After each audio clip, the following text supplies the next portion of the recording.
की 7 ताकतवर देशों के संगठन G7 ने आलोचना की है। इस पर चीन ने भारत का बचाव किया है। भारत के इस फैसले का समर्थन करते हुए चीन ने G7 देशों के रवैये पर ही सवाल खड़ा किया। आमतौर पर भारत के पक्ष में कम खड़े होने वाले चीन ने भारत का समर्थन कर दुनिया को चौंका दिया है, जिससे चीन के बदले रुख पर अब सवाल उठ रहे हैं। तो चलिए समझते हैं कि भारत को खुश कर आखिर चीन क्या हासिल करना चाहता है। G7 देशों ने भारत के गेहूं निर्यात पर प्रतिबंध के फैसले की आलोचना करते हुए कहा था कि इससे वैश्विक खाद्य संकट गहराएगा। इस मसले पर चीन के भारत के साथ खड़े रहने के पीछे 2 बड़ी वजहें हैं। पहली, अगले महीने चीन में होने वाला ब्रिक्स सम्मेलन।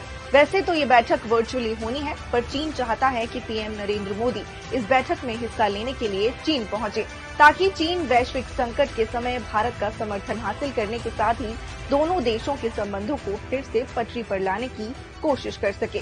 वहीं इसकी दूसरी वजह हाल के वर्षों में भारत चीन के बीच तेजी से बढ़ा व्यापार है। साल 2021 में भारत ने चीन के साथ 125 अरब डॉलर का व्यापार किया था। चीन नहीं चाहता कि किसी भी वजह से ये व्यापार कम हो जाए।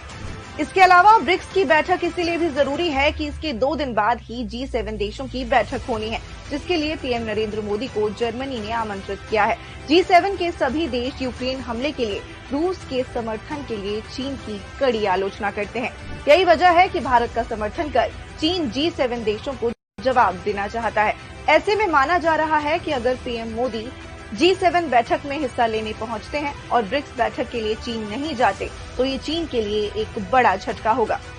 इससे इंडो पैसिफिक रीजन में चीन के दबदबे को खत्म करने की अमेरिका और पश्चिमी देशों की कोशिशों को भारत के समर्थन के तौर पर देखा जाएगा। इसलिए चीन ब्रिक्स सम्मेलन के लिए पीएम मोदी को आमंत्रित कर रहा है, पर पीएम मोदी के ब्रिक्स के लिए चीन पहुंचने की संभावना काफी कम है। रिपोर्ट्स के मुताबिक भारत का चीन को स्पष्ट संदेश है कि सीमा पर तनाव को कम किए बिना दोनों देशों के संबंध ठीक नहीं होंगे। चीन एक मुद्दे पर भारत के साथ खड़े रहकर एक ही तीर से कई निशाने साधने की कोशिश कर रहा है। ऐसे ही और भी वीडियोस के लिए जुड़े रहिए दैनिक भास्कर ऐप के साथ।